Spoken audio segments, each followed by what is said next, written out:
হঠাৎ ভয়ঙ্কর প্রশ্ন, তদন্ত না তামাশা, পুলিশের চার্জশিট প্রত্যাখ্যান। এটা কি বৈধ তদন্ত নাকি জনগণের বিভ্রান্ত করার আরেকটি তামাশা? এই বিষয় নিয়ে আজকের এই ভিডিওতে বিশ্লেষণ করা হবে। আর 3 দিন পরে 18ই জানুয়ারি তিনি 12ই ডিসেম্বর গুলিবিদ্ধ হয়েছিলেন, মানে মৃত্যুবরণ করেছেন 18ই ডিসেম্বর।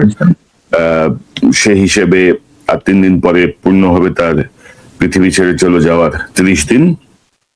এর মধ্যে গত 12ই জানুয়ারি পুলিশ একটি চার্জশিট দিয়েছে। গোয়েন্দা পুলিশ গতকাল তার একটি শুনানিতে এটি প্রত্যাখ্যান করেছেন মামলার বাদী এবং ইনকিলাব মঞ্চের সদস্য সচিব জাবের, আব্দুল্লাহ আল জাবের। এই বিষয়টি নিয়ে কথা বলবো, পাশাপাশি শহীদ শরীফ ওসমান হাদির যেভাবে তদন্ত হচ্ছে বা সামগ্রিক যে পরিস্থিতি, এই বিষয়টি নিয়ে আমরা কথা বলবো। এই বিষয়টি নিয়ে কথা বলতে আমার সঙ্গে যোগ দিচ্ছেন ইনকিলাব মঞ্চের সদস্য সচিব আব্দুল্লাহ আল জাবের। জাবের ভাই, আপনাকে স্বাগত জানাচ্ছি আজকের অনুষ্ঠানে। কনক ভাই, আপনাকে অসংখ্য ধন্যবাদ আমাকে এই অনুষ্ঠানে আমন্ত্রণ জানানোর জন্য। এবং এই অনুষ্ঠানটি শুরু করার আগে জাবের ভাই, আমি শহীদ শরীফ ওসমান হাদির যে জানাজা, সেই জানাজায় আপনার যে বক্তব্য ছিল, সেই বক্তব্যের কিছু অংশ দেখাতে চাই দর্শকদেরকে একটু রিকল করানোর জন্য। আমরা এখানে কিসের জন্য এসেছি? আমার ভাইয়ের রক্তের বদলা নেওয়ার জন্য আজকে আমরা এই জানাজায় দাঁড়িয়েছি। প্রিয় ভাইয়েরা, আজকে কবি নজরুলের যে বিদ্রোহী দুটো লাইন, যাকে ওসমান হাদি তার আদর্শ মনে করত, আমি চিরবিদ্রোহী বীর, বিশ্ব ছড়ায় উঠে আছি একা, চির উন্নত শির। প্রিয় ভাইয়েরা, আপনারা জানেন শরীফ ওসমান হাদিকে এক সপ্তাহ 168 ঘন্টা আগে গুলি করা হয়েছে। এখন পর্যন্ত কি তার খুনিকে গ্রেফতার করা হয়েছে? সরকারের পক্ষ থেকে এখন পর্যন্ত কি খুনিকে গ্রেফতারের ব্যাপারে আপনাদেরকে আশ্বস্ত করা হয়েছে? তারা কি এখন পর্যন্ত আমাদেরকে জানিয়েছে যে খুনি কোন জায়গায় রয়েছে? আমরা স্পষ্ট মনে করছি যে এখানে খুনি একজন নয়, এখানে পুরো একটা খুনি চক্র কাজ করেছে। আমরা ইনকিলাব মঞ্চ এবং তার পরিবারের পক্ষ থেকে আপনাদেরকে জানিয়ে দিতে চাই, খুনের পরিকল্পনাকারী, খুনের সহায়তাকারী এবং পুরো খুনি চক্রকে বিচারের আওতায় নিয়ে আসতে হবে এবং আগামী 24 ঘন্টার মধ্যে স্বরাষ্ট্র উপদেষ্টা এবং সহকারী উপদেষ্টা খুদাবক তাদেরকে জনতার সম্মুখে এসে তারা এই খুনের ব্যাপারে গত এক সপ্তাহ ধরে কি পদক্ষেপ নিয়েছে তা জনসম্মুখে জানাতে হবে। যদি তারা জানাতে না পারে তাহলে তাদেরকে পদত্যাগের জন্য প্রস্তুত থাকতে হবে। আমরা ইনকিলাব মঞ্চ কোনোভাবেই শরীফ ওসমান হাদির রক্তকে বৃথা যেতে দেব না। আমরা ঘোষণা করতে চাই, শরীফ ওসমান হাদির রক্তের মধ্য দিয়ে বাংলাদেশ ইনসাফ কায়েম হবে। আপনাদেরকে তিনি বারংবার বলেছেন, বাংলাদেশের স্বাধীনতা, সার্বভৌমত্ব রক্ষা এবং ইনসাফের লড়াইয়ের জন্য আমাদেরকে যদি জীবনও দিয়ে দিতে হয় আমরা জীবন দিয়ে দেব, তবু ইনসাফের লড়াই ছাড়ব না। সুতরাং প্রিয় বন্ধুগণ, আমাদেরকে ইনসাফের লড়াই লড়তেই হবে। আপনারা রাজি আছেন কিনা? এবং সেই সাথে আমরা আরো বলতে চাই, সিভিল মিলিটারি ইন্টেলিজেন্সের মধ্যে ঘাপটি মেরে বসে থাকা আওয়ামী দোসরদেরকে চিহ্নিত করে গ্রেফতার করতে হবে। প্রিয় সংগ্রামী বন্ধুগণ, শরীফ ওসমান হাদির পরিবারকে জানানো হয়, রাষ্ট্রের পক্ষ থেকে আপনাদেরকে যদি কোনো সুবিধা দরকার হয় আপনারা আমাদেরকে বলবেন। আমরা শরীফ ওসমান হাদির পরিবার থেকে রাষ্ট্রকে জানাতে চাই, যদি এই রাষ্ট্রকে রক্ষা করতে শরীফ ওসমান হাদির পরিবারের 5 সদস্য, তার ভাই এবং বোনদের যদি রক্ত লাগে তারা দেওয়ার জন্য প্রস্তুত রয়েছে। তবুও এই খুনিদেরকে চিহ্নিত করে বিচারের মুখোমুখি করতে হবে। হয় বাংলাদেশের স্বাধীনতা, সার্বভৌমত্ব থাকবে, বাংলাদেশের ইনসাফ কায়েম হবে, নয়তো আমরা বাংলাদেশের জন্য রক্ত দেওয়ার জন্য সবাই প্রস্তুত রয়েছি। আজকে শরীফ ওসমান হাদির জন্য যারা এসেছেন, শহীদ শরীফ ওসমান হাদি, তাকে আমরা সবাই দোয়া করব এবং তার যেই লড়াইয়ের পথ, তার যেই সাংস্কৃতিক আন্দোলন, তার যেই আধিপত্যবাদের বিরুদ্ধে লড়াই, আমরা সকলে সেটাকে একসাথে প্রতিহত করব। বাংলাদেশ জিন্দাবাদ, ইনকিলাব জিন্দাবাদ, নারায়ে তাকবীর, নারায়ে তাকবীর। দিল্লি না ঢাকা, দিল্লি না ঢাকা, গোলামি না আজাদি, ক্ষমতা না জনতা, আপোষ না সংগ্রাম, দিল্লি না ঢাকা। আমার ভাই কবরে, খুনে কেন বাহিরে, আমরা সবাই হাদি হব, কথা কব, আমরা সবাই হাদি হব। নারায়ে তাকবীর। গতিময় একটি ভাষণ।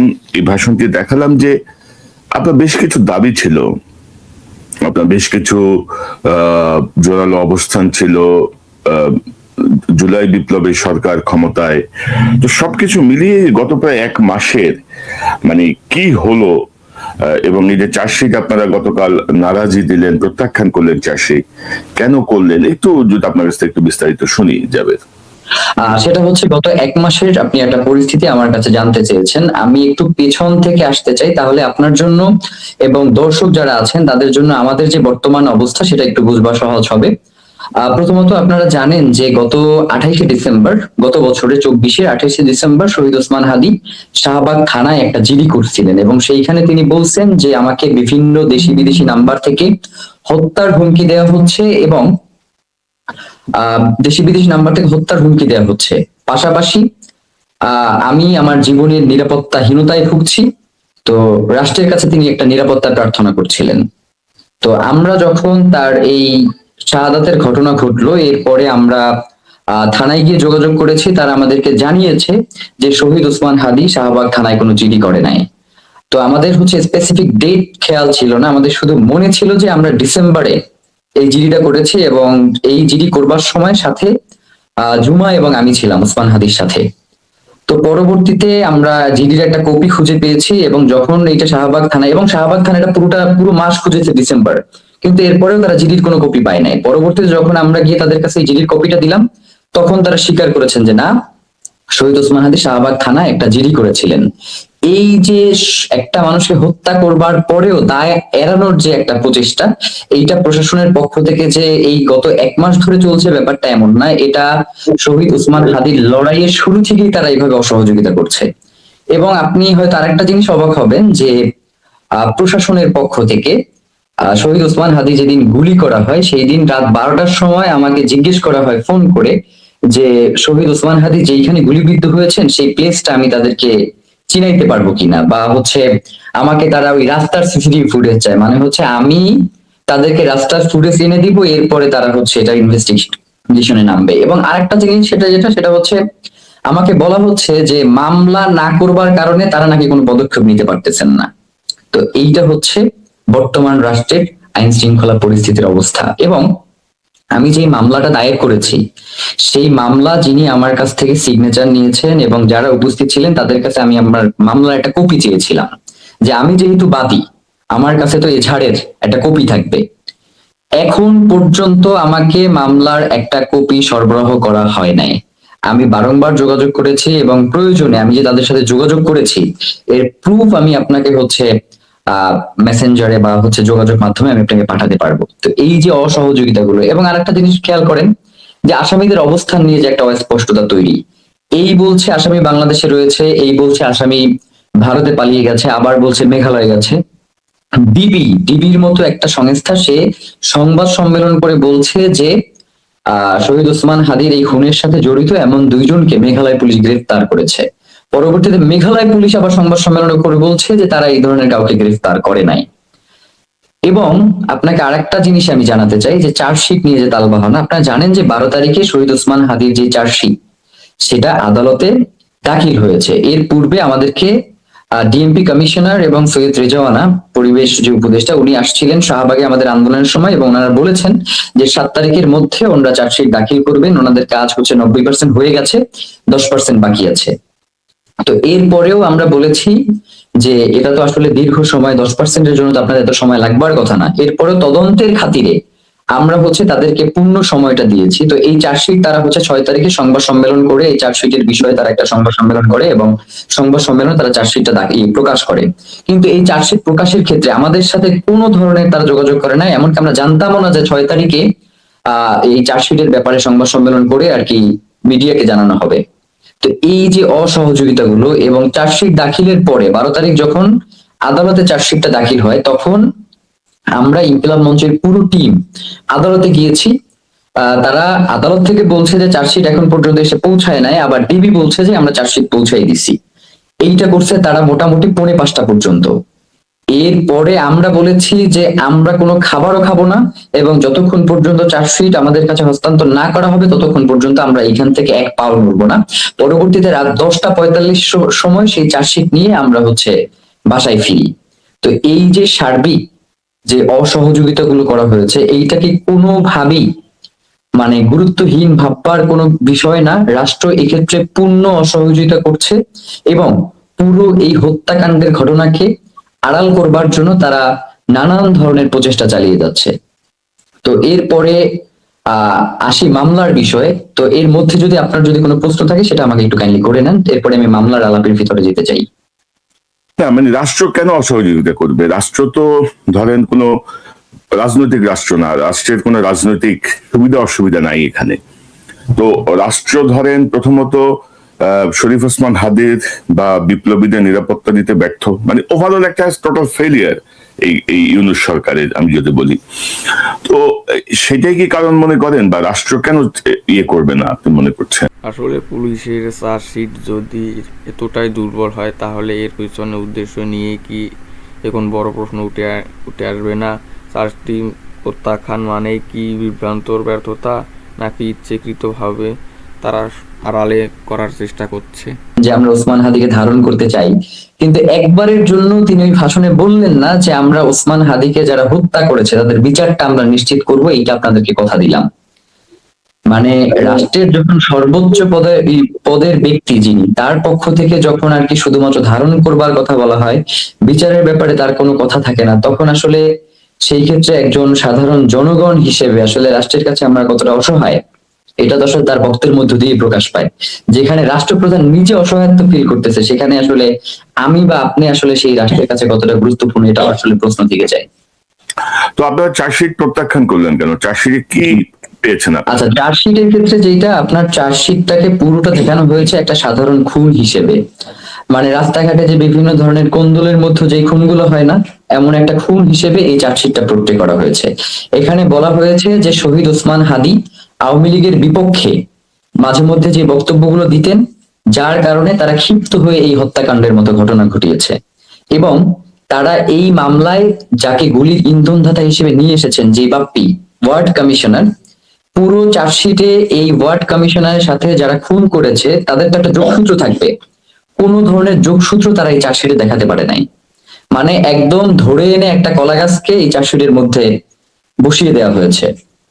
এরপরে আপনাকে আরেকটা জিনিস আমরা ইনফর্ম করতে চাই, সেটা হচ্ছে আপনার এই যে শত কোটি টাকার একটা লেনদেন হয়েছে, টাকার কথা তারা উল্লেখ করেছে, কিন্তু কোন পারপাসে কি ইস্যুতে এই টাকার লেনদেন হয়েছে, কারা তাদেরকে এই টাকা পয়সাগুলো দিল, এবং এই যে এই চেকগুলোর আসলে রহস্যটা কি, মানে কোন প্রক্রিয়ার মধ্য দিয়ে তার কাছে এত শত কোটি টাকার চেক আসলো, এর কোনো ব্যাখ্যা তদন্ত এর মধ্যে নাই।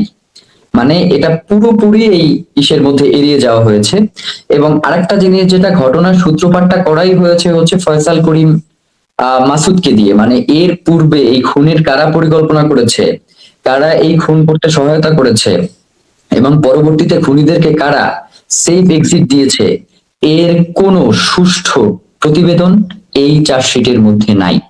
তো আমরা ইনকিলাব মঞ্চের পক্ষ থেকে, এবং আরেকটা জিনিস যেটা, সেটা হচ্ছে কবিরের যে কানেকশনটা, এখানে মামলার একজন অন্যতম আসামি যে কবির, যিনি গ্রেফতার আছেন, তাকে শুধু খুনি প্রক্রিয়ায় জড়িত থাকার ব্যাপারে গ্রেফতার করা হয়েছে, অথচ এই কবির কিন্তু আমাদের ইনকিলাব কালচারাল সেন্টারেও এসেছেন এবং তাকে এই প্ল্যানের কোনোভাবেই অংশ করা হয় নাই। তো এটাকেও আমরা প্রচন্ড সন্দেহের চোখে দেখি যে তাদেরকে একটা আড়াল করবার একটা প্রচেষ্টা করা হয়েছে। আবার আরেকটা জিনিস আপনি দেখেন, ফিলিপের যেই দুইজন সহযোগীর কথা বলা হচ্ছে যাদেরকে পুলিশ গ্রেফতার করেছে, এখন পর্যন্ত এই সহযোগীদের কাছ থেকে কোনো ধরনের তথ্য তারা বের করতে পারে না যে এই আসামি দেশে আছে নাকি বিদেশে পালিয়ে গেছে।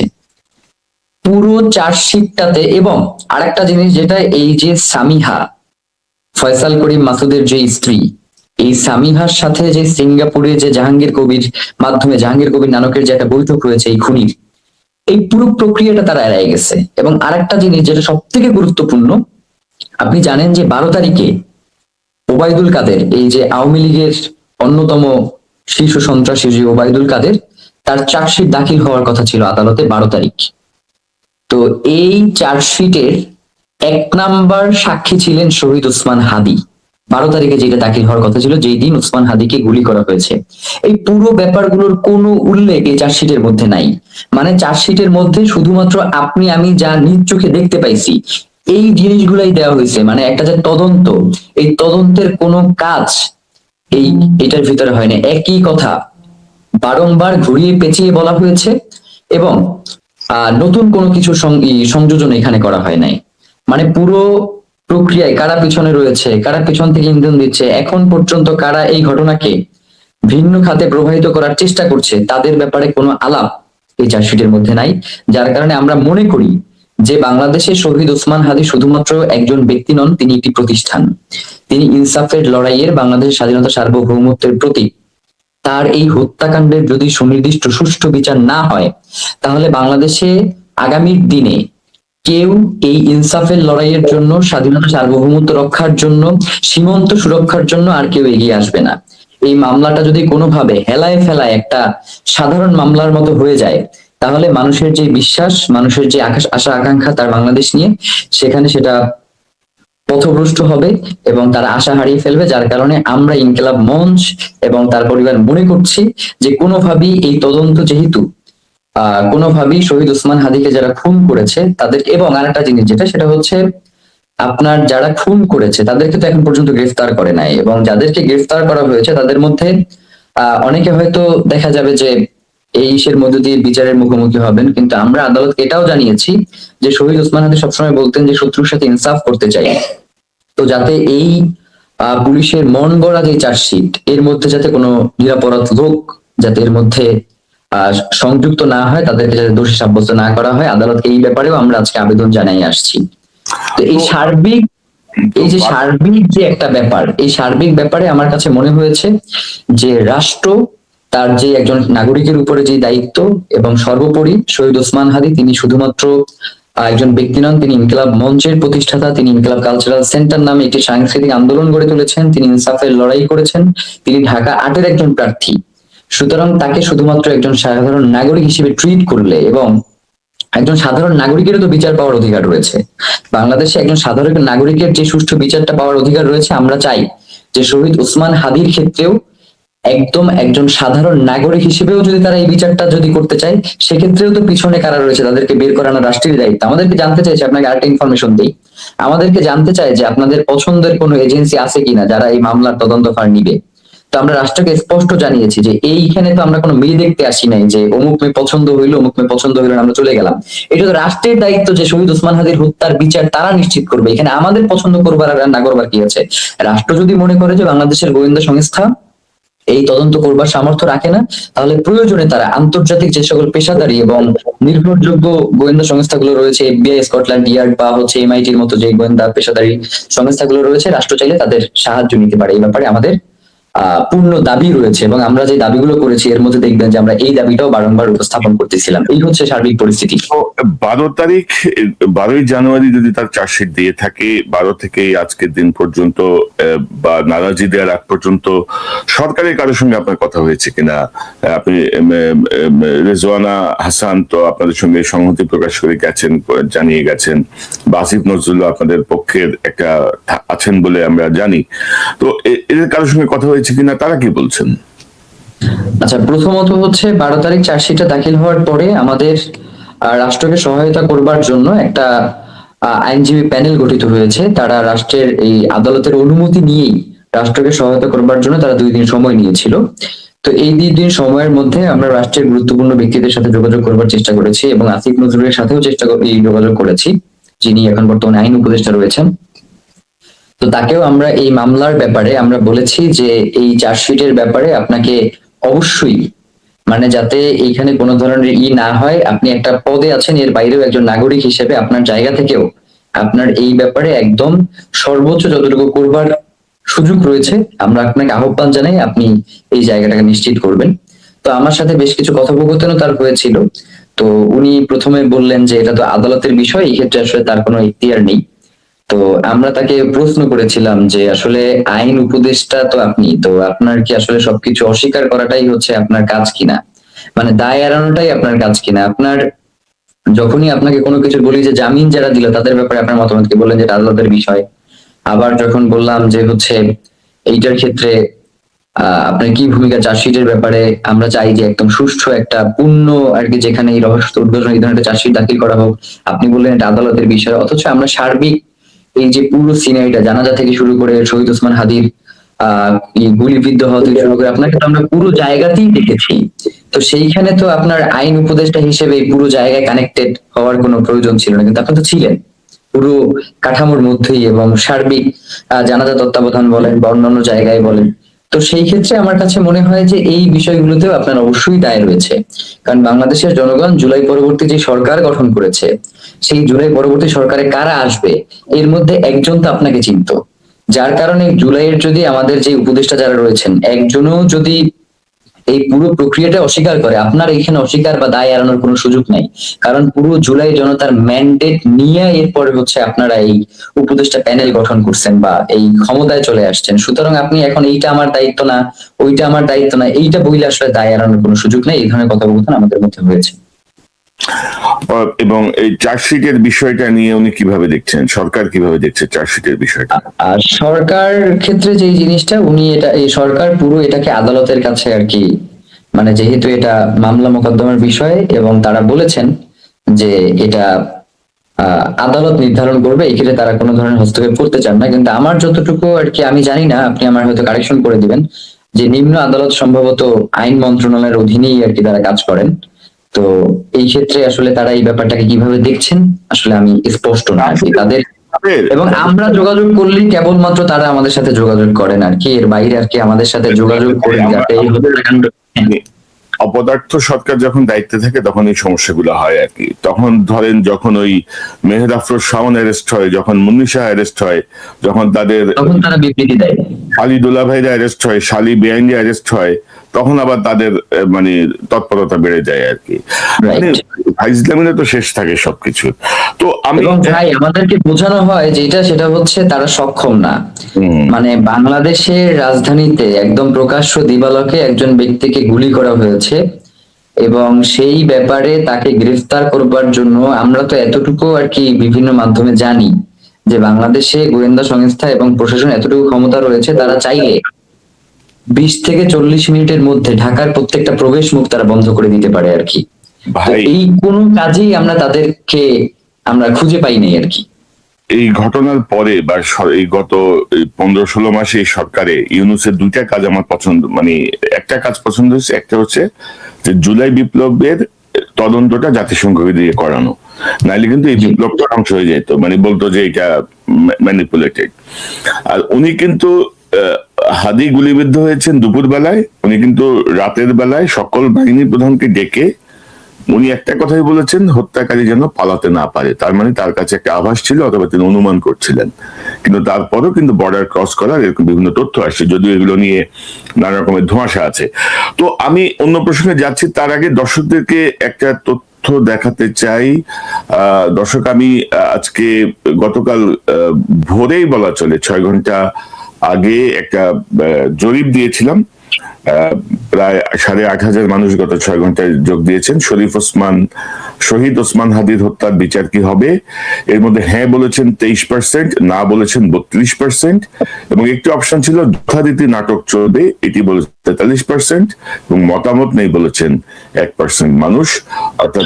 অর্থাৎ সাধারণ মানুষরা বিশ্বাস করে নাটক চলবে, যেটি আমরা রাজনৈতিক আমলে দেখতে পাই। সেই নাটকেরই পুনরাবৃত্তি হবে, না হলে পুলিশ কিভাবে বলে যে আপনাদের পছন্দের তদন্ত সংস্থা আছে কিনা? এই জাভেদ যেটিকে বলছিলেন আমরা কি না, এটা পুলিশ বলে না, এটা আদালত বলছে ভাই, আদালত বলছে। সো এটা কি মানে, এটা তো ধরুন একদম ফাজলামো ছাড়া তো আর কিছু না, তাই না?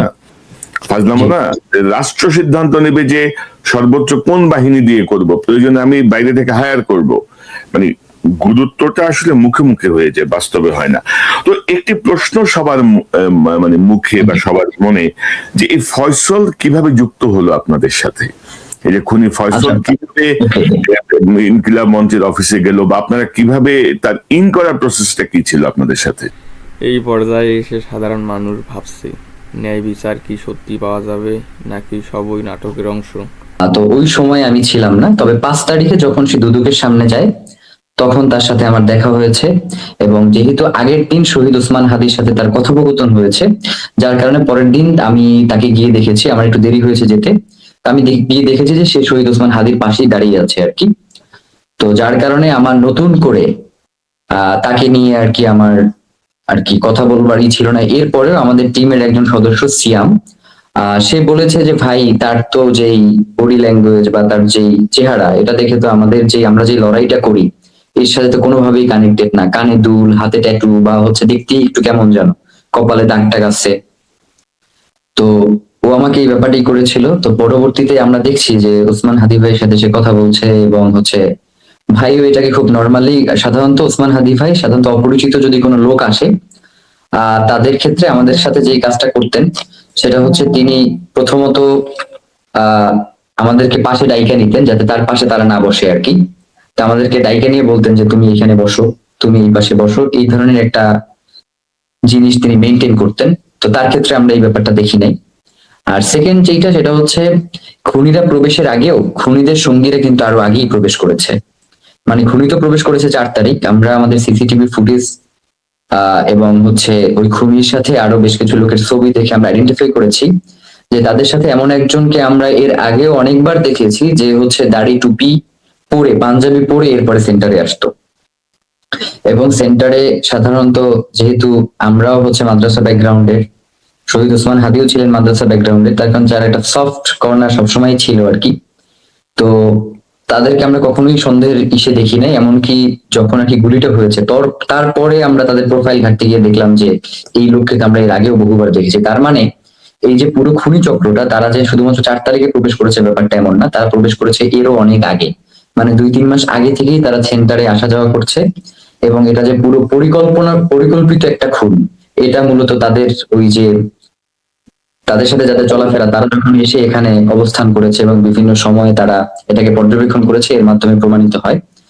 তো যার কারণে আমাদের ওইটাও সন্দেহ ছিল না। এবং 5 তারিখেও শহীদ ওসমান হাদি এই খুনিদের সাথেই ঝিল মসজিদে গিয়েছিলেন। আমাদের ক্ষেত্রে যে জিনিসটা, সেটা হচ্ছে আমরা তো ইনকিলাব কালচারাল সেন্টার যেটা চালাই, এটা তো পাবলিক লাইব্রেরির মতো, যেখানে সবাই এসে এখানে বসতে পারে, আলাপ করতে পারে। এবং শহীদ ওসমান হাদির ক্ষেত্রে যে জিনিসটা ছিলেন, তিনি প্রচন্ড মিশুক প্রকৃতির মানুষ, এবং তিনি একদম সমাজের, যাদেরকে আমরা নিম্নবিত্ত বলি এবং উচ্চবিত্ত, এদের মাঝে কোনো ফারাক তিনি কখনোই পছন্দ করতেন না। তো যার কারণে যারাই আসতেন তাদেরকে তিনি বুকে টেনে নিতেন। তো এটা আসলে যে একই সাথে তার প্রচন্ড উদারতা এবং একই সাথে তার এই যে সিকিউরিটি, এইটাকেও আসলে ঘাটতিতে নিয়ে যাওয়ার এটাও অন্যতম একটা কারণ। তো 5 তারিখে এই খুনি তার সাথে গিয়েছে, তো 5 তারিখে হয়তো শুট করবার চেষ্টা করেছে। আমরা আবার গিয়েছি, শহীদ ওসমান হাদি যেটা বলতেন সেটা হচ্ছে, আমি যেখানেই যাই সেখানে তো এমনিতেই আমি লোক পেয়ে যাই, তো যার কারণে তোমরা হচ্ছে অন্যান্য মসজিদ গুলোতে আর কি চলে যাও, ওখানে গিয়ে আর কি করো। তো এই পুরো সুযোগটা ওরা অবজার্ভ করে করে করে করে এরপরে আর কি যখন ওদের সুযোগ এসেছে, ওরা এটাকে একদম পরিপূর্ণভাবে কাজে লাগাইছে আর কি।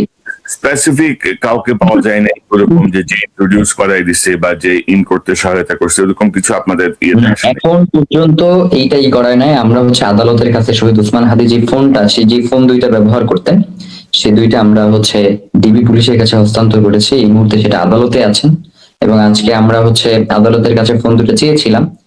তো তারা বলেছে যে পূর্ণ তদন্তের যেহেতু আবেদন করা হয়েছে, অধিকতর তদন্তের স্বার্থেই হচ্ছে ফোন দুটো তাদের কাছেই সংরক্ষণ করতে হচ্ছে, যার কারণে আদালত আমাদেরকে ফোন দুইটা দেয় নাই। তো আমার কাছে মনে হয় যে যেহেতু শহীদ ওসমান হাদিকে তো আমরা সবসময় দেখতাম বা তার সাথেই সবসময় চলাফেরা করতাম, তো আমরা যে জিনিসটা জানতাম না বা যে জিনিসটা আমরা কেউই আর কি ওয়াকিবল না আর কি, সেটা সম্ভবত তার ফোনটাকে যদি একদম ফরেনসিক করে প্রত্যেকটা তথ্য উদ্ঘাটন করা হয়, সেটা বেরিয়ে আসবার একটা সম্ভাবনা রয়েছে। এবং আমরাও এটা মনে করি যে হয়তো এমন কেউ রয়েছে যাকে শহীদ ওসমান হাদি একদম যেটাকে বলে ব্ল্যাঙ্ক চেক দিতেন, এই ধরনের কেউ হয়তো এটার পেছনে থাকতে পারেন, আমরা নিশ্চিত না, কিন্তু থাকতে পারেন এমনটা আমরা আশঙ্কা বোধ করছি। তো যার কারণে আমাদের কাছে মনে করেন শহীদ ওসমান হাদি আমাদের পুরো টিমের সাথে বসে এরপরে সিদ্ধান্ত গ্রহণ করতেন, এবং আমাদেরকে না জানাইয়া উনি কখনোই একা কোনো একটা সিদ্ধান্ত গ্রহণ করতেন না। অন্তত 2-4 জন যারা নির্দিষ্ট ছিলেন, শহীদ ওসমান হাদির ভাই, এরপরে হচ্ছে জুমা, আমি, তার ওয়াইফ, অন্তত এদেরকে বলে রাখতেন। কিন্তু আমাদের কারো কাছেই উনি কোনো ধরনের তাদের সাথে যে যোগসূত্র এই ধরনের কোনো আলাপ দেন নাই। তো সব থেকে ব্যাপার যেটা, সেটা হচ্ছে শহীদ ওসমান হাদি যখন আর কি আপনার ওই মসজিদ থেকে যায় এবং পরবর্তী যখন লিফলেট বিতরণ করছিলেন, তখন আমাদের এক ভাই, উনি হচ্ছে শহীদ ওসমান হাদির সাথেই থাকেন এবং ছবি টবি তুলেন আর কি। তো উনি ছবি তুলতে যাওয়ার সময় খুনিরা প্রথমে না করছে যে ছবিটা তুইলেন না, তো এরপরে ওরা হচ্ছে ছবিটা তুলে ফেলছে। তো শহীদ ওসমান হাদিও পরে বলছে যেহেতু তারা না করতেছে, ছবি তুইলো না। তো এটাকে একটা মনে করতে পারি যে আমরা হচ্ছে তার প্রচন্ড সরলতা, এটা হতে পারে যে তিনি প্রচন্ড মিশুক এবং সরল মানুষ ছিলেন, যার কারণে এটা না করতে পারেন। অথবা এমন কেউ তাকে তাদের সাথে পরিচয় করিয়ে দিয়েছেন, যার কারণে হয়তো সিকিউরিটি পারপাসই উনি হয়তো এই ছবিটা তুলতে নিষেধ করছেন, এমনটা হতে পারে, আমরা নিশ্চিত না। মানে তো, আমরা কাউকে এই ব্যাপারেই করছি না। তো এই শহীদ শরীফ ওসমান হাদির এই যে এই ঘটনার বিচার বা আপনাদের যে আন্দোলন চলছে, ইনসাফের যে আন্দোলন চলছে, আপনাদের সাথে শীর্ষ রাজনৈতিক দলগুলোর কি যোগাযোগ হয়েছে? যেমন বাংলাদেশ জাতীয়তাবাদী দলের কথা যদি বলি বা জামাত ইসলামের কথা যদি বলি বা অন্যান্য রাজনৈতিক দলগুলো, তাদের ব্যাপারে আপনার পর্যবেক্ষণ, মূল্যায়নটা একটু শুনতে চাই। আচ্ছা, প্রথমত যারা বাংলাদেশের যে সকল রাজনৈতিক দলগুলো রয়েছে, আমরা মোটামুটি যারা বৃহৎ দলগুলো রয়েছে, যারা আন্দোলন সংগ্রাম এর মধ্য দিয়ে 17 বছর কাটিয়েছে, এবং ক্ষুদ্র যে দলগুলো রয়েছে প্রত্যেকের কাছেই আমরা যাওয়ার চেষ্টা করেছি, তাদের সাথে যোগাযোগ করবার চেষ্টা করেছি, এবং বিভিন্ন রাজনৈতিক দলের সাথে যোগাযোগও করেছি। কিছু কিছু রাজনৈতিক দল আমাদের সাথে যোগাযোগ করেছেন এবং কিছু কিছু দল আমাদের রাজনৈতিক ইসের সাথে যোগাযোগ করেন নাই, বিভিন্ন সমস্যা দেখিয়েছেন যে এই মুহূর্তে আসলে যোগাযোগ করা সম্ভব হচ্ছে না, এই টাইপের বেশ কিছু কথাবার্তাও তারা বলেছেন। তো তারা আর কি আমাদেরকে আর কি যেটা আর কি এখন বলতেছেন, সেটা হচ্ছে আমাদের মাথায় হাত দিয়ে দোয়া করে দিচ্ছেন যে আল্লাহ তোমাদের সহায় হোক, এরপরে হচ্ছে ইনশাআল্লাহ শহীদ ওসমান হাদির হত্যার বিচার হবে। কিন্তু রাজনৈতিক দলগুলোর পক্ষ থেকে যে শহীদ ওসমান হাদির হত্যার বিচার নিশ্চিত করতে হবে, এখন পর্যন্ত কোন রাজনৈতিক দলের কাছ থেকে আমরা আর কি নিজেরা কোনো এই ধরনের আশ্বাস পাইনি আর কি, যে তারা আমাদের পাশে এসে দাঁড়াইছেন এবং বলছেন যে শহীদ ওসমান হাদির হত্যার বিচার না হওয়া পর্যন্ত আমরা তোমাদের সাথে রাজপথে আছি, তোমাদের প্রত্যেকটা আন্দোলনে রয়েছি, এবং তোমাদের আন্দোলনের বাইরে আমরা নিজেরাও আমাদের প্রত্যেকটা জায়গা থেকে, একজন নাগরিকের জায়গা থেকে, রাজনৈতিক দল হিসেবে আমরাও শহীদ ওসমান হাদির হত্যার ব্যাপারে সচেষ্ট থাকবো। এই ধরনের কোনো আন্দোলন সংগ্রাম আমার চোখে পড়ে না। আমি তো অত্যন্ত ব্যস্ত থাকি, জানেন আপনি, তো আপনার চোখে পড়লে আমাকে জানাবেন, মানে আমি এখন পর্যন্ত জানি না। না, এমনিতে ধরেন আপনারা কি নিজেরা যোগাযোগ করছিলেন বা তাদের সমর্থন চেয়েছিলেন বা এমন? বিএনপির সাথে আমরা যোগাযোগ করেছিলাম, কিন্তু বিএনপির আমরা এখন পর্যন্ত সাক্ষাৎ পাইনি। জামাতের সাথে যোগাযোগ করার পরে আমাদের আমিরের সাথে সাক্ষাৎ হয়েছে এবং তিনি আমাদেরকে দোয়া করেছেন। এনসিপির সাথে আমাদের আক্তার ভাইয়ের সাথে কথা হয়েছে, নাহিদ ইসলামকে মেসেজ দিয়েছিলাম বা রেকর্ড দিয়েছিলাম, উনি এখন পর্যন্ত রিপ্লাই দেওয়ার আর কি সময় পান নাই, হয়তো ব্যস্ত মানুষ, নির্বাচন নিয়ে ব্যস্ত আছেন। তো আক্তার ভাইয়ের সাথে কথা হয়েছিল প্রথম কয়েকদিন। তো এরপরে আর কি তারা ওইভাবে করে আর কি যোগাযোগ করছে না। এর বাইরে তো বাংলাদেশে আর যে দলগুলো রয়েছে তাদের পরিসর তো খুবই ক্ষুদ্র। তো এবং আমরা হচ্ছে মানে সবাই হচ্ছে ওসমান হাদির যে আদর্শ সেটার প্রচার করছেন, কিন্তু কেউই আসলে ওসমান হাদির হত্যার বিচারটা চাচ্ছেন না আর কি। তো আমরা যখন আবার রাজপথে আন্দোলনে যাই তখন অনেকেই আবার আমাদেরকে বিভিন্ন এলিগেশন দিচ্ছেন যে আমরা নির্বাচন বানচাল করবার জন্য আসলে রাস্তায় অবস্থান নিচ্ছি। আবার যখন আমরা রাজপথে না গিয়ে আমরা শান্তিপূর্ণ আন্দোলনের মাধ্যমে ছোট ছোট কর্মসূচি যাতে জনভোগান্তির তৈরি না হয় সেগুলো রাখছি, তখন আবার তারা আমাদেরকে বলছেন যে আমরা এজেন্সির সাথে আপোষ করে আমরা অথবা হচ্ছে যারা খুনি চক্র রয়েছে তাদের সাথে আপোষ করে আমরা হচ্ছে এই হত্যার বিচার থেকে সরে গিয়েছি। মানে এই দুইটা কাজই হচ্ছে একই ধরনের মানুষের দ্বারা আর কি সংগঠিত হচ্ছে।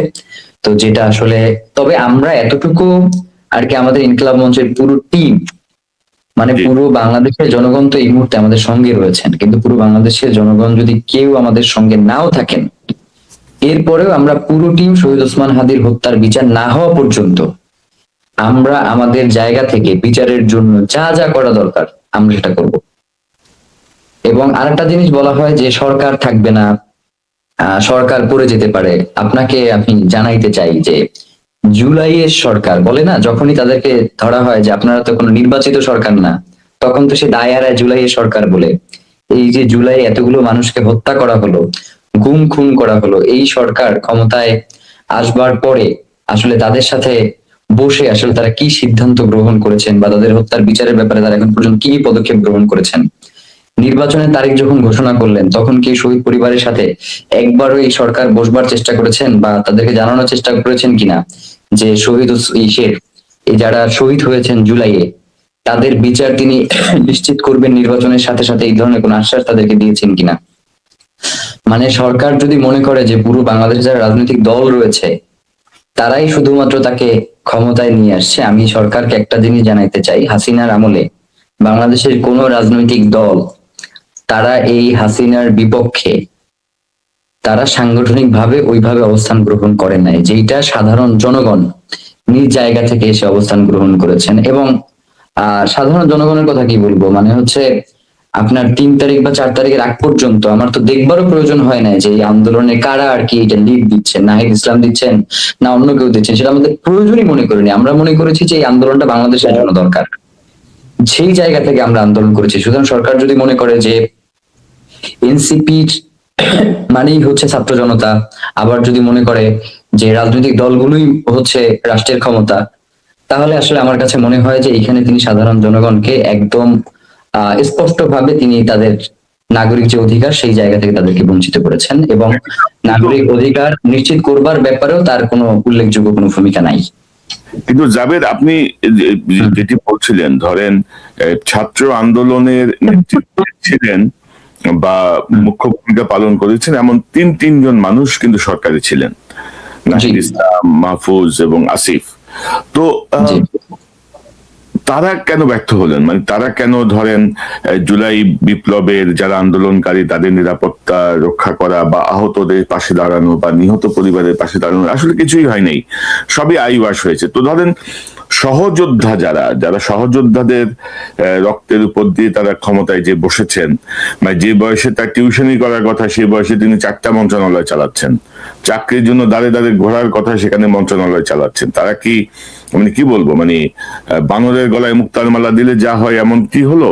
মানে জুলাই বিপ্লবের সুফল তারা কেন জুলাই বিপ্লবীদের জন্য নিশ্চিত করতে পারলেন না? আমরা দেখছি, আমি জাস্ট একটা সেকেন্ড বলি যে ধরেন একজন ক্ষমতা থেকে বের হয়ে এসে বলতেছে লাশ ফেলে দিব, কিছু বললে তোদের বেটা লাশ ফেলাই দিয়ে বলছে কেউ, তুই ক্ষমতায় থেকে কি করছিস?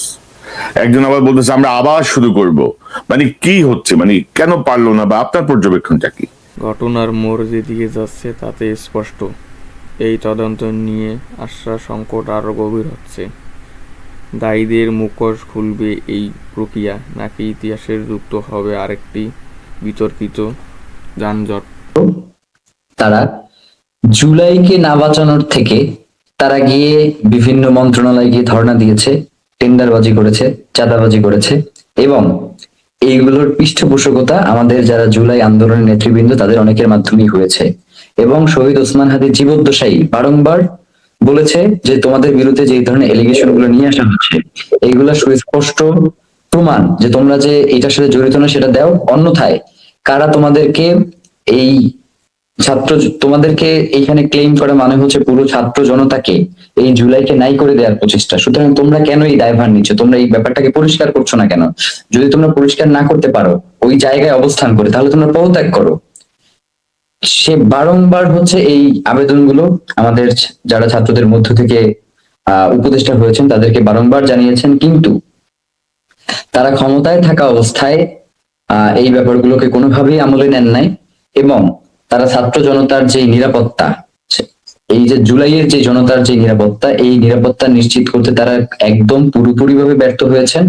এবং তারা মূলত নিজেদের যেই দল, এই দল গঠনের বাইরে বাংলাদেশের জুলাই জনতার জন্য খুব একটা কাজ করে যেতে পেরেছেন বলে আমি মনে করছি না।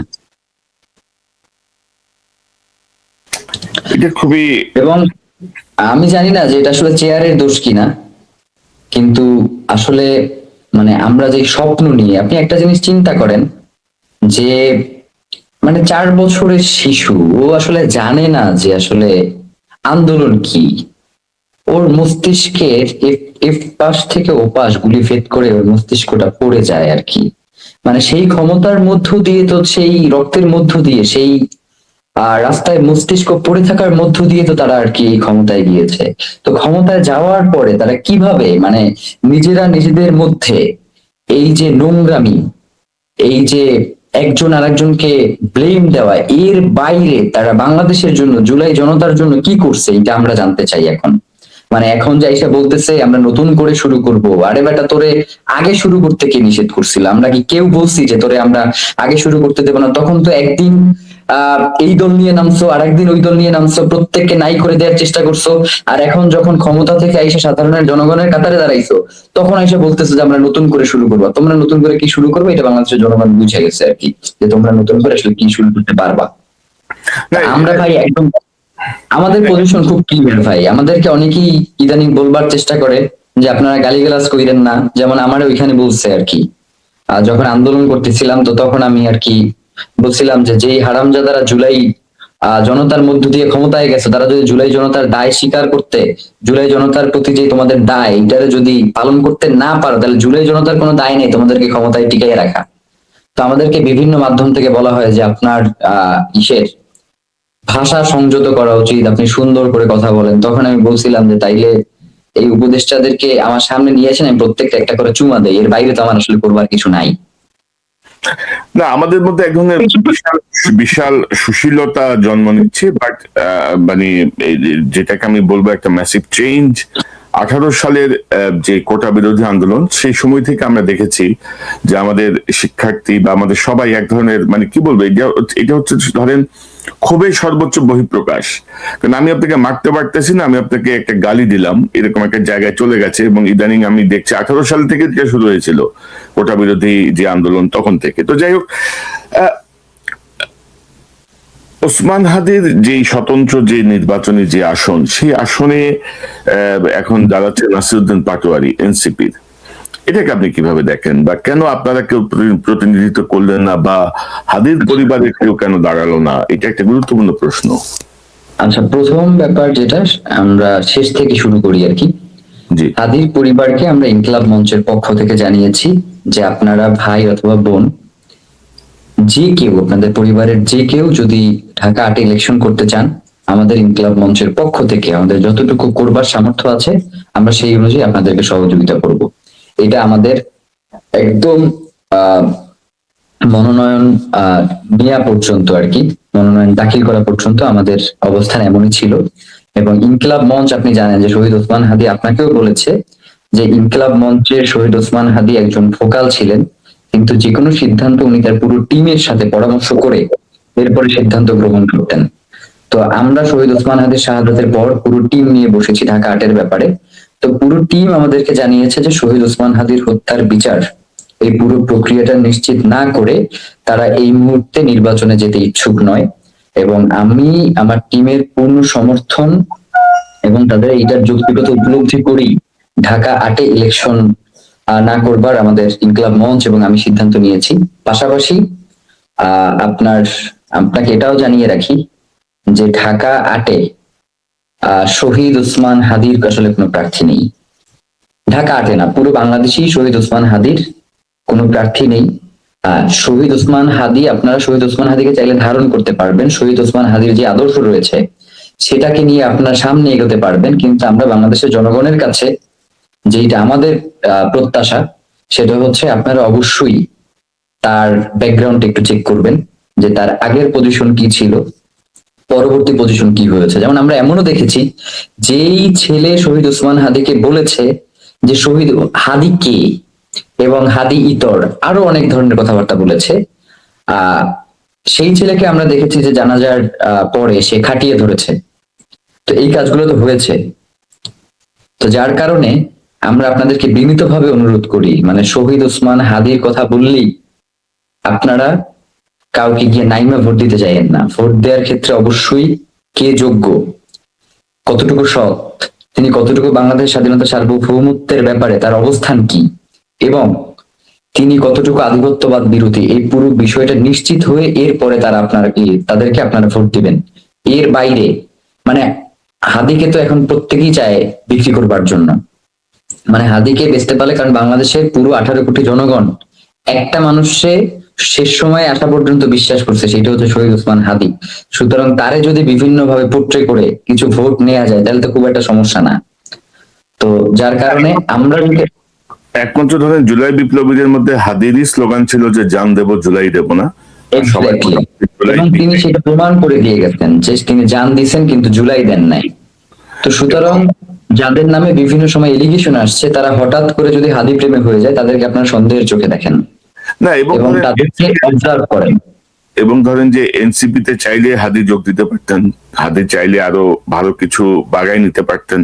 না, আনফরচুনেটলি ধরেন এনসিপি কি হাদির আসনে কি এক রিক্সাওয়ালাকে নমিনেশন দেয় নাই? সেই রিক্সাওয়ালাকে দিয়ে কি আবার বেগম খালেদা জিয়া সম্পর্কে বাজে মন্তব্য করাই নাই? তো এইগুলাকে হাদি ভাই তার জীবদ্দশায় তিনি যে কথাটা বলে গেছেন যে বাংলাদেশের একজন নাগরিক হিসেবে যে কেউ ইলেকশন করতে পারে, এবং আমার জন্য এটা অত্যন্ত আনন্দের যে ঢাকা 8-এ আমার সাথে একজন রিক্সা চালক সে কম্পিটিশন করছে আর কি, কম্পিটিটর। তো এই যে ব্যাপারটা, তার নেয়ার যে ব্যাপারটা, অনেকের তো অনেক ধরনের উদ্দেশ্য থাকে, সেটা আপনিও জানেন বা আমরা জানি, বাংলাদেশের জনগণ জানে। জাবেদ ভাই, আপনি জানেন যে হাদি ভাইয়ের সঙ্গে আমার খুব ভালো যোগাযোগ ছিল, তিনি আমার অনেকবার এসছেন, আমরা অনেকবার বলা এবং সর্বপ্রথম টকশো সম্ভবত সর্বপ্রথম যে শো হাদি ভাইয়ের জীবনে আর কি, সেটা সম্ভবত আপনার চ্যানেলে এসেই তিনি আমার চ্যানেল থেকেই শুরু। তো সেই জায়গাটা ধরেন এগুলো ধরেন একটা টার্ম যে কোনো নাগরিক অংশ নিতে পারে বা সবকিছু, কিন্তু মানে আমার ইন্টেনশনটা কি, আমি জানি যে এখানে জুলাই বিপ্লবের একজন অন্যতম আন্দোলনের সঙ্গে যুক্ত ব্যক্তি এই আসন থেকে স্বতন্ত্র নির্বাচন করার প্রস্তুতি নিচ্ছেন বা ঘোষণা দিয়েছেন। সেখানে আমি এনসিপির পক্ষ থেকে একজন রিক্সা চালককে দাঁড় করাই দিব সেই আসনটায়, এবং তাকে দিয়ে আমি, তো যাই হোক, এগুলো ধরেন বোঝা যায়, মিন মাইন্ডেড অবস্থাগুলো বোঝা যায়, এগুলো এক ধরনের ছোট লোকের মানসিকতা। এবং ওসমান হাদির জায়গায় যিনি এনসিপি থেকে দাঁড়িয়েছেন, আমি মনে করি না যে তিনি ওসমান হাদির সেই জায়গাটায় রিপ্রেজেন্ট করতে পারেন বা পারবেন। বাট আপনাদের আসলে ভাই, আপনাকে আমাদের পক্ষ থেকে একটা হ্যাঁ, আপনি প্রশ্নটা করেন, এরপরে আমি আপনাদের এই সিদ্ধান্তের সঙ্গে একমত না যে আপনারা ইনকিলাব মঞ্চ সিদ্ধান্ত নিয়েছেন যে নির্বাচন করবেন না বা তার পরিবার করবে না। অর্থাৎ হাদির, আপনি বুঝতেই তো পারছেন না যে হাদির এই হত্যা নিয়ে নাটক চলবে, নানা রকমের কাহিনী চলবে, দেশি বিদেশি নানা রকমের বিষয় চলবে। তো সেই জায়গাতে আপনাদের প্রতিনিধিত্ব যদি সংসদে থাকতো তাহলে ধরেন এটি আরো বেগবান হতো। জি, আপনি যেটি বলতে চাচ্ছিলেন। তবে এখানে একটা ব্যাপার সেটা হচ্ছে হাদি ভাই সবসময় যে জিনিসটা বলতেন যে আমাদেরকে যে জায়গায় আমরা যাই ওই যোগ্যতাটুকু অর্জন করে আমাদের যাইতে হবে আর কি। এটা আমরা যেখানে যাই, এবং আমাদের যারা এই পুরো টিমে কাজ করে হাদি ভাই প্রত্যেককে তার নিজ নিজ জায়গায়, যেমন হচ্ছে আমাদের টিমের অসংখ্য মেম্বার ইনকিলাব কালচারাল সেন্টারের ফান্ডের মাধ্যমে তারা ফটোগ্রাফি কোর্স শিখছে, কেউ ভিডিওগ্রাফি শিখছে, কেউ এআই কিভাবে এআই দিয়ে বিভিন্ন কাজ করতে হয় সেটা শিখছে। মানে হাদি ভাই প্রত্যেকে তার নিজের নিজের জায়গায় আমরা আমাদের এখানে প্রতিপক্ষ কে সেটাকে আমরা কোনোভাবেই বিবেচনায় আনি নাই। আমরা শুধু একটা জিনিসই মনে করেছি যে শহীদ ওসমান হাদী যেইটুকু সততা, যেইটুকু ইনসাফ এবং যেইটুকু যোগ্যতা নিয়ে ঢাকা আটে দাঁড়াইছিলেন, আমরা সেইটুকু যোগ্য কিনা, ওইটাই শুধু আমরা প্রশ্ন করেছি এবং সেই প্রশ্নের আলোকেই আমরা আমাদের সিদ্ধান্ত নিয়েছি। এখন আপনি হয়তো আপনার জায়গা থেকে বলেছেন, তো আমরা যদি ইলেকশনে এই মুহূর্তে দাঁড়াইতাম তখন আমাদেরকে এই প্রশ্নটা হয়তো অবশ্যই করা হইতো যে শহীদ ওসমান হাদীকে বিক্রি করবার জন্য বা হচ্ছে তার বিচার না চেয়ে তারা হচ্ছে প্রচারণায় নেমে পড়েছে, এগুলো কোনো আলাপের বিষয় না, এগুলো কোনো আলাপ না, এটা আমি জানি। আমি এই জায়গাটা দ্বিমত পোষণ করি, কারণ ধরেন এগুলো হচ্ছে পাছে লোকে কিছু বলে এই জাতীয় বিষয়, আমরা তো অনেক আগে থেকে স্কুলে পড়ে আসছি, তার একটা প্রভাব। আমি বলবো আপনাদের বোল্ড ডিসিশন নেওয়া দরকার ছিল, অন্তত হাদীর হত্যার বিচারের জন্য আপনাদের সরকারের সাথে যুক্ত থাকা দরকার ছিল, সংসদে থাকা দরকার ছিল। এইটার ক্ষেত্রে আমি একটু বলতে চাই, সেটা হচ্ছে আমরা এই ইলেকশনের জন্য আমাদের ইনকিলাব মঞ্চের পক্ষ থেকে আমরা বেশ কিছু সিদ্ধান্ত গ্রহণ করেছি। আমরা বাংলাদেশের 300 আসনে শহীদ ওসমান হাদীর পক্ষ থেকে আমাদের প্রতিনিধি দল পাঠানোর চেষ্টা করতেছি। তারা প্রত্যেকে এই আসনগুলোতে যাবে এবং সেখানে গিয়ে শহীদ ওসমান হাদীর যে লিফলেট, আমরা সেখানে ঢাকা 8-এর পরিবর্তে আমরা সেখানে একটা জিনিস মেনশন করতেছি যে আপনারা ইনসাফের পক্ষে ভোট দিবেন। এবং আমরা আরেকটা জিনিস এবং সেইটা হচ্ছে সেটা বিএনপির পক্ষে যেতে পারে ওই আসনে, সেটা জামাতের পক্ষে যেতে পারে, সেটা এনসিপির পক্ষে যেতে পারে, সেটা যে কোনো কারোর পক্ষে যেতে পারে, সেটা নিয়ে আমাদের কোনো কনসার্ন নেই। আমাদের কনসার্ন যেটা শহীদ ওসমান হাদী বলেছিলেন যে রাজনীতিবিদদের জন্য আমি রাজনীতি কঠিন করে দিব এবং রাজনীতিবিদদেরকে জনতার হয়েই রাজনীতি করতে হবে। শহীদ ওসমান হাদী তো ঢাকা 8-এ ইলেকশন করতে চেয়েছেন, কিন্তু সে বলেছেন যে ঢাকা 8-এ ইলেকশন করা এই না যে 299 জন যে বাকি তাদেরকে আমি শান্তিতে থাকতে দেবো, প্রত্যেকে কোথায় কে কি কাজ করতেছে আমরা সেইটাও প্রকাশ করে দিব। তা আমরা ইনকিলাবের মঞ্চের পক্ষ থেকে পুরো 300 আসনে আমাদের নির্বাচন কেন্দ্রে ক্যাম্পেইন হবে এবং সেই ক্ষেত্রে যারা যোগ্য তাদেরকে আমরা আমাদের জায়গা থেকে জনগণকে আহ্বান জানাবো যাতে তারা তাদেরকে নির্বাচিত করে নিয়ে আসে, কারণ যোগ্য লোক যখন সংসদে চলে আসবে তখনই একটা আমরা যে নতুন বাংলাদেশের স্বপ্ন দেখছি সেই স্বপ্ন আমাদের পূরণ হবে। তো আমরা 300 আসনেই না, এটা গিয়েই আমাদের অবস্থান ব্যক্ত করব। এটা একটা ভালো উদ্যোগ, অবশ্যই ভালো উদ্যোগ, কারণ আমরা ইনসাফের যদি দেশ চাই, আমরা যদি প্রচলিত ধারার মানে সংস্কার তো গেছে আর কি, সব ইউনুস শরবত গুলো খেয়ে ফেলছে, ইউনুস গং মানে তার সাথে যে মুরব্বী বাহিনী আছে সব মিলে সংস্কার শেষ, কোনো কিছুই হয়নি। এখন ধরেন যদি মানে প্রপার পারফেক্ট মানুষকে যদি আমরা সংসদে আনতে পারি আগামী নির্বাচনে, যদি ইনসাফ যারা কায়েম করবেন, কোনো চোর বাটপার না, গুন্ডা বদমাশ না, তাহলে ধরেন আমরা হয়তো স্বপ্ন দেখতে পারি সামনের জন্য। তো একটি বিষয় দিয়ে আমরা শেষ করতে চাই। আপনি আপনার বক্তব্য যেটি আমি প্রথমে দেখেছিলাম, আপনি বলেছিলেন যে সিভিল মিলিটারি এই জায়গাগুলো আওয়ামী লীগের যেসব দোষরা ঘাপটি মেরে বসে আছে তাদের ব্যাপারে পদক্ষেপ নিতে হবে। সেই জাতীয় কোনো পদক্ষেপ হয় নাই। খোদা বক্স নিজে থেকে পদত্যাগ করেছেন, যে জেনারেল জাহাঙ্গীর এখনো বসে আছেন তার চেয়ারে। এর বাইরে কোনো গোয়েন্দা সংস্থা বা কোনো জায়গা থেকে আপনার উপর কোনো চাপ আছে কিনা, আপনাদের উপরে কোনো চাপ আছে কিনা, জেনারেল জাহাঙ্গীর এ পর্যন্ত আপনাদের সঙ্গে কথা বলেছেন কিনা, বা কি বিষয়টা একটু সংক্ষেপে বলেন, আমি অনুষ্ঠান শেষ করব। পুলিশের চার্জশিট কি সত্যি আইনের পথে? চার্জশিট প্রত্যাখ্যানের পর পরিস্থিতি স্পষ্ট অন্য মোড় নিচ্ছেন, ততক্ষণ বিশ্বাসযোগ্যতা কি ভেঙে পড়ছে? এই ব্যাপারে সে কি পদক্ষেপ নিয়েছেন? তিনি একজন অতিরিক্ত আইজিপি কে পাঠিয়ে দিলেন এই বক্তব্য উপস্থাপনের জন্য। তার মানে হচ্ছে তিনি এই ঘটনাকে পুরো একটা ছোট এবং লঘু করবার চেষ্টা করেছেন। নাম্বার 2, এই যে আপনি বললেন যে গোয়েন্দা সংস্থাগুলোর কথা, যেমন ধরেন আপনি এই যে 5 তারিখের পরে যারা হচ্ছে ক্যান্টনমেন্ট গুলোতে গিয়ে আশ্রয় নিয়েছিল তাদেরকে তো আপনি বিদেশ থেকে বের করেন নাই, আর আমি গিয়ে তাদেরকে ক্যান্টনমেন্ট থেকে ভারতে পালাইতে সাহায্য করি নাই। এইটা তো হচ্ছে মিলিটারি ইন্টেলিজেন্স এর মধ্যে যারা আছে তারাই তো তাদেরকে এই সেফ এক্সিটটা দিয়েছে। সুতরাং সেইখানে তো এখন পর্যন্ত আওয়ামী লীগের এই লোকগুলো বহাল আছে, তাদেরকে তো আমরা এখন পর্যন্ত দেখি নাই। আমরা জানি না তারা কারা, কিন্তু আমরা তো এইটুকু বুঝতেছি যে যারা আর কি পার করে দিছে তাদেরকে তো এই পদ থেকে পদচ্যুত করা হয় না। সুতরাং তারা এখন পর্যন্ত বহাল তবিয়তেই আছে এবং তারা আগামী দিনে যদি আওয়ামী লীগকে বাংলাদেশে নিয়েও আসতে হয় সেই ক্ষেত্রেও তারা সর্বোচ্চ ভূমিকা পালন করবে, এটাও আমরা মনে করি। তো সেই ক্ষেত্রে আমরা বলেছি যে মিলিটারি ইন্টেলিজেন্স এর মধ্যে যারা আছে তাদের গ্রেফতার করতে হবে। এবং সিভিল, আপনি বলেন যে আমলাতন্ত্রে আসলে কোন পরিবর্তনটা হয়েছে আমলাতন্ত্রের কাঠামোর মধ্যে, মানে হচ্ছে আপনার কাছে কি মনে হয় যে এই 1.5 বছরে দুর্নীতি খুব কম হয়েছে? জি। তো এই যে জায়গাগুলো এবং প্রশাসনের ক্ষেত্রে আসলে কি রদবদল হয়েছে, আমরা জানতাম যে 50,000 পুলিশ যারা হচ্ছে 5ই আগস্টের পরে নিখোঁজ ছিল আর কি, যারা পরবর্তী চাকরিতে ফিরে নেয়, এখন নিখোঁজের সংখ্যা হচ্ছে 20,000। তার মানে এই 30,000 তো ফিরছে যারা এই হত্যাকাণ্ডের সাথে জড়িত ছিল। তো এই পুরো ব্যাপারটাতে মানে, এবং আপনি আরেকটা জিনিস দেখেন যে আমরা যখন এই দাবিটা করছিলাম, তো সংবাদ সম্মেলনে এসে তারা নিজেদের কথা বললেও সিভিল মিলিটারি ইন্টেলিজেন্সের ব্যাপারে তারা একটা শব্দ উচ্চারণ করে নাই। তো এই পুরো যে জায়গাটা, এটাতে আমাদের কাছে মনে হয়েছে আমি যে শুধু এইটা কোনোভাবেই কারো ব্যক্তি হতে পারে না, এটা পুরো একটা খুনি চক্রের ঘটনা। যারা বাংলাদেশ স্বাধীনতা সার্বভৌমত্ব চায় না, যারা সীমান্ত সুরক্ষিত হোক যেটা চায় না, তারা ইনসাফের লড়াই হোক সেটা চায় না, এবং নতুন বাংলাদেশ গঠিত হোক সেটাও তারা চায় না। না, এবং শুধু তো ধরেন ওই বিষয়টা না, ধরেন খোদ একজন army serving officer major Sadek, সে জি। 195 দিন কর্মস্থলে অনুপস্থিত থেকে সে মানে গেরিলা ট্রেনিং দিয়ে, ট্রেনিং দিচ্ছে। তো এই ঘটনাও তো ধরেন আমাদের অপদার্থ ইউনূস সরকারের মানে কিছুই করতে পারেনি। তো আমি অনুষ্ঠান শেষ করব, তার আগে যাবেন আমি একটু শহীদ শরীফ ওসমান হাদির স্ত্রীর একটা স্ট্যাটাস দেখাতে চাই, যে তিনি গতকাল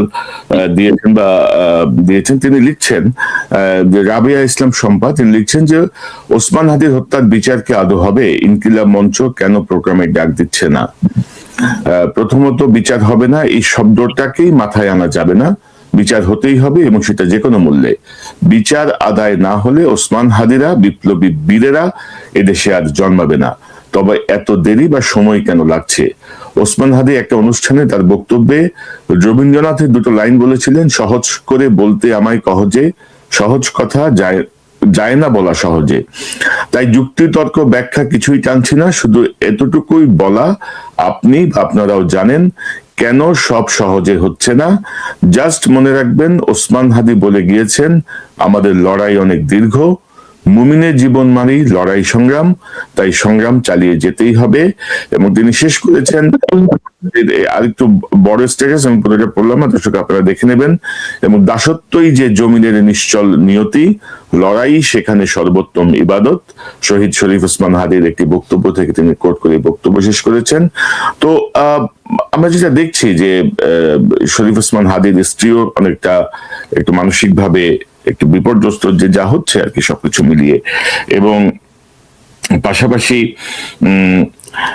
আমি আপনাকে অনুরোধ করব, বা এটা একটা উদ্যোগ নেওয়ার জন্য অনুরোধ করব, এখানে কোনো ইমোশন বা এখানে কোনো অন্য সব বাদ দিয়ে শরীফ ওসমান হাদির যে সন্তান বা তার পরিবার যেন কোন ধরনের আর্থিক সংকটের মধ্যে যেন না পড়েন, সেটি রাষ্ট্রের কাছ থেকে আপনারা আদায় করে নেবেন, এই মেয়াদের মধ্যেই আপনারা আদায় করে নেবেন, যেন আমরা আমাদের জায়গা থেকে সর্বোচ্চ চেষ্টা করছি। মনে না করে যে আমার বাবা বেঁচে থাকলে তো আমার এই কষ্টটা হতো না, আমার বাবা বেঁচে থাকলে আমি এই করতে পারতাম, সেই জায়গাটা নিয়ে হাদির স্ত্রী। আপনাকে ভাই একটু ইনশিওর করি, সেটা হচ্ছে রাষ্ট্রের সাথে আমরা যোগাযোগ করছি যাতে তার এই যে স্ত্রী এবং সন্তানের ব্যাপারে রাষ্ট্র থেকে সর্বোচ্চ সহযোগিতা করা হয়। যদিও তার স্ত্রী অত্যন্ত ভদ্র মানুষ, এবং হচ্ছে তিনি তার যে স্বামীর যে আদর্শ সেটাকেই ধারণ করেন, যার কারণে তিনি আমাদেরকে বলেছেন যে তিনি প্রয়োজনে এক রুমের বাসা নিয়ে থাকবেন, কিন্তু এরপরেও কারো দয়া, কারো অনুদান সেটা নিয়ে তাকে বাঁচতে হবে, সেটা তিনি কখনোই প্রশ্রয় দিবেন না। তো আমরা তাকে বলেছি যে শহীদ ওসমান হাদিকে রাষ্ট্র রক্ষা করতে সক্ষম হয় নাই, রাষ্ট্রের অবহেলার কারণে শহীদ ওসমান হাদির মতো ব্যক্তির খুনের ঘটনা ঘটেছে। সুতরাং সেই রাষ্ট্রের অবশ্যই দায় আছে শহীদ ওসমান হাদির পরিবারকে যাবতীয় জায়গা থেকে রক্ষা করবার, তাকে আর্থিকভাবে, তাকে মানসিকভাবে এবং যে কোনো সাপোর্ট দিয়ে তার পাশে রাষ্ট্রকে অবশ্যই থাকতে হবে। তো সেই জায়গা থেকে আমরা রাষ্ট্রের সাথে যোগাযোগ রাখছি, এবং তারা এখন পর্যন্ত আমাদের সাথে যোগাযোগ কন্টিনিউ করতেছেন। এবং পাশাপাশি এটাও বলে রাখি, রাষ্ট্র যদি কোনো ধরনের সহযোগিতা নাও করে, ইনশাআল্লাহ শহীদ ওসমান হাদির পরিবার ইনশাআল্লাহ কখনো এটা ফিল করবে না। মানে তার সন্তানকে তো আমরা বাবার যে ফিল, এটা তো কোনোদিন দিতে পারবো না, এই অভাবটা তার থেকেই যাবে। আপনি হয়তো জানেন না যে সে সবেমাত্র আর কি বাবা বাবা বলতেছে আর কি, আমরা বাসায়ও যাই না আর কি, মানে এই ব্যাপারগুলো তো আমাদের জন্য নেওয়া খুব কঠিন। আব্বা আব্বা বলে ডাকে। শহীদ ওসমান হাদি তো বাসায়ও যেতেন না খুব একটা, এবং তার ছেলে এখন নারায় তাকবীর বলা শিখেছে আর কি, বাসায় বসে একা একাই আর কি ওই ভাঙা ভাঙা এসে নারায় তাকবীর বলে, ওই সারাক্ষণ ওই ভিডিও গুলো হয়তো দেখা যায়, তার মা দেখে, এর পাশাপাশি দেখে। তো সেই ক্ষেত্রে আমরা আপনাকে এতটুকু আশ্বস্ত করতে চাই যে পুরো বাংলাদেশের সরকার বা কেউ যদি সাহায্য নাও করে, আমরা ইনশাল্লাহ শহীদ ওসমান হাদির পরিবারকে এটা কখনোই ফিল করতে দিব না, অন্তত আর্থিক ভাবে এবং মানসিক ভাবে, যে শহীদ ওসমান হাদি এই মুহূর্তে আমাদের মাঝে নেই। সেটি সেই আস্থা আপনাদের যে কার্যক্রম বা আপনাদের যে বক্তব্য কথাবার্তা আমরা আস্থা রাখতে চাই আপনাদের উপরে, কিন্তু রাষ্ট্রের যে দায় সেটি ইমোশনাল কোনো গ্রাউন্ডে যেন হয়, এবং রাষ্ট্র ব্যর্থ হয়েছে, রাষ্ট্রের ক্ষতিপূরণ দিতে হবে, রাষ্ট্রের রক্ষণাবেক্ষণ করতে হবে। আর আনফরচুনেটলি এনজিও মার্কা সরকার তো 2 টাকা দিয়ে, মানে 2 টাকা দিতেও কলিজা ফেটে যায়। কিন্তু এগুলার আমি দেখতেছি তো, জুলাই বিপ্লবীদের সাহায্যের নমুনা দেখে আপনারা নিশ্চয়ই বুঝতে পারতেছেন, একটা অন্ধ ছেলে, একটা পঙ্গু ছেলে, একটা নিহত পরিবারের পাশে তারা কি পদ্ধতিতে দাঁড়াইছে এই ফকিরের দল, এটা তো আপনি দেখছেন। মানে ভিক্ষা করে এনে যাদের চলা স্বভাব, তাদের কাছ থেকে আপনি ওই উদারতা কিন্তু পাবেন না কখনোই। মানে ইউনুস সহ যা আছে সবই তো এনজিও, ভিক্ষা করে আদায় করে নিতে হবে। জি, তো আদায় করে নেবেন, সময়ও বেশি নাই, এর মধ্যে যতটুকু সম্ভব আদায় করে নেবেন। নিশ্চয়ই আমরা বিশ্বাস করি যে শরীফ ওসমান হাদির এই হত্যাকাণ্ড হবে, এবং আপনাদের মতো সহযোদ্ধা যারা আছেন তারা থাকবেন, এবং ইনশাল্লাহ আপনাদের এই আন্দোলনে আমিও আপনাদের পাশে আছি, বাংলাদেশের মানুষের সাথে। সো যতটুকু সম্ভব আমার পক্ষ থেকে যদি কোনো ভূমিকা রাখা দরকার হয় সেটা আমি অতীতও রাখার চেষ্টা করেছি, ভবিষ্যতে রাখবো ইনশাল্লাহ। জনাব আব্দুল্লাহ আল জাবের, আপনাকে অসংখ্য ধন্যবাদ আপনার মূল্যবান অংশগ্রহণের জন্য। আপনাকে অসংখ্য ধন্যবাদ। দর্শক, অত্যন্ত গুরুত্বপূর্ণ ডিসকাশন। চার্জশিটে পুলিশ নাটক করছে, সরকার নাটক করছে, রেজওয়ানা আসিফ নজরুলদের নাটক চলছে, ইউনুসের নাটক তো মহানাটক, আরো বড় নাটক চলছে। তো এর থেকে বের হয়ে আসতে হবে, এবং গুরুত্বপূর্ণ ইনফরমেশন যেটি, যে 12ই ডিসেম্বর যেদিন ওসমান হাদিকে গুলি করা হয়েছে, সেদিনই ওবায়দুল কাদেরের মামলা চার্জশিট দেওয়ার কথা ছিল, এবং হয়তো তার পরদিন দেওয়ার কথা ছিল শুক্রবার, সেদিন ছিল শুক্রবার। তো তার আগেই ধরেন এই মামলার অন্যতম প্রধান সাক্ষী ওসমান হাদিকে সরিয়ে দেওয়া হয়েছে, সে বিষয়টিকে উপেক্ষা করা হয়েছে, এবং চার্জশিটের নামে পুলিশের যে নাটক আপনারা দেখছেন, যে এদের মধ্যে কোনো সংশোধন এরা হয় নাই, এরা এখনো মানে দায় সারা সবকিছু একটা, মানে কি বলবো, এটা এগুলো এসব দেখে মানুষ একটা সময় অভ্যস্ত ছিল, মানুষ পরিবর্তন চেয়েছিল, কিন্তু সেই পরিবর্তন হলো না। এটা আমাদের দুর্ভাগ্য, তবে পরিবর্তন হবেই। যে দেশে সংস্কারের জন্য, ন্যায়ের জন্য 1400 ছাত্র জনতা জীবন দেয়, শিশুরা জীবন দেয়, না জীবন দিয়ে দেয়, সেই দেশে আসলে আমার মনে হয় যে কেউ যদি ভুল সিদ্ধান্ত নেন, কেউ যদি ভুল পদক্ষেপ নেন, কেউ যদি আবারও অনেক কিছু চাপিয়ে দেওয়ার চেষ্টা করেন, তারা ভুলের স্বর্গে বাস করবেন। কারণ ছাত্র জনতা যেভাবে রাজপথে নেমে এসেছিল, প্রয়োজনে তারা আবারও নেমে আসবে। অন্তত বিভিন্ন সময় বিভিন্ন জনের সঙ্গে যখন কথা হয়, এই বিষয়টি আমার কাছে অনেক বেশি স্পষ্ট। অনেকে পর্যবেক্ষণে রেখেছেন, অনেকে এখন অনেক মচমচ কথা বলছেন, কড়া কড়া কথা বলছেন। তাদের ভূমিকা আমরা দেখেছি অতীতে কি ছিল, এখনো দেখছি কি আছে। তাদের লোভের চোখ চিকচিক করছে, তাদের লোভে। তো সেই জায়গাগুলো মানুষ কখনো গ্রহণ করবে না। সাময়িকভাবে হয়তো ভাবছেন যে শরীফ ওসমান হাদিকে অ্যাভয়েড করে, বা তার বিচারের জায়গাটাকে অ্যাভয়েড করে, বা চুপ থেকে আপনারা আপনাদের স্বার্থ হাসিল করবেন, কিন্তু আখেরে হাসিনা যেভাবে পালিয়েছে তার থেকেও ভয়ঙ্কর অবস্থা হবে। পুলিশ, সেনাবাহিনী, প্রশাসন, সকল জায়গায় দেখেন হাসিনার লোক বসানো, সকল জায়গায় হাসিনার একচ্ছত্র নিয়ন্ত্রণ থাকার পরেও হাসিনা কিভাবে পালিয়েছে। তার যদি 0.00001% সম্ভাবনাও থাকতো, হাসিনা কিন্তু দেশ ছেড়ে পালাতো না, কিন্তু তাকে পালাতে হয়েছে। এটি ইন্ডিকেট করে যে জনগণের শক্তি, জনগণ যখন ফুঁসে ওঠে, তখন কোনো এস্টাবলিশমেন্ট দিয়ে কাউকে ঠেকিয়ে রাখা যায় না। সো আমার মনে হয় যে জনগণের পক্ষে থাকুন। আমরা সকল হত্যাকাণ্ডের বিচার যেমন চাই, শরীফ ওসমান হাদির যে নির্মম হত্যাকাণ্ড, তার বিচার অবশ্যই চাই, এবং আমরা চাই যে এই ইউনূস সরকার ক্ষমতায় থাকতেই যেন তার একটা বিহিত হয়। কারণ তার পক্ষে হয়তো ভারতে যদি সে পালিয়ে থাকে, তাকে সেখান থেকে নিয়ে আসে এবং বিচারের মুখোমুখি করা, এবং এই হত্যার সঙ্গে যারা যুক্ত নেপথ্যের কারিগররা, তারাও সমান অপরাধী, তাদেরকেও কোনো ছাড় দেওয়া যাবে না, সেটি যেই রাজনৈতিক দলেরই হোক, সেটি যেই গোয়েন্দা সংস্থারই হোক। দর্শক, এই চ্যানেলটি সাবস্ক্রাইব করে আমাদের পাশে থাকুন, এই চ্যানেলের মেম্বারশিপ নিয়ে আমাদের পাশে থাকুন। আবারও দেখা হবে ইনশাল্লাহ। আসসালামু আলাইকুম।